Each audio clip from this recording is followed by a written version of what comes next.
यह कहानी है उस पल की जब एक राजकुमारी ने तिलक, राजवंश और वैभव को ठुकराकर एक ऐसे चेहरे को चुना जो न राजा था, न रथ पर सवार आया था, बल्कि जो बस अपने कर्मों की गठरी और शांत स्वभाव लेकर राजसभा में सबसे पीछे खड़ा था।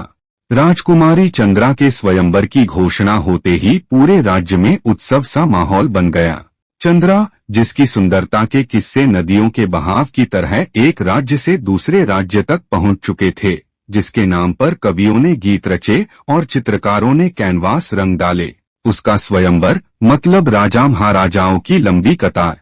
जिस दिन स्वयंवर हुआ, पूरे राजमहल को सोने चांदी से सजाया गया। सैकड़ों घोड़े, हाथी, झुंड के झुंड सेनापति और कीमती तोहफों से लदे राजकुमार एक से एक वस्त्र पहनकर राजसभा में उपस्थित हुए। वहीं एक कोने में एक साधारण सा युवक गर्दन झुकाए खड़ा था, बसंत। वो कोई राजा नहीं था, नहीं राजसी वस्त्रों में सजा था। चेहरे पर थकान, पर आंखों में ऐसी शांति जैसे बरसों से वो किसी साधना में लीन हो। वह अपने मित्र सौदागर के साथ आया था, बस यूं ही राजसभा की भव्यता देखने। सभा में जब चंद्रा आई तो सन्नाटा छा गया। हर किसी की नजर उसके रूप पर और उसकी वरमाला पर थी।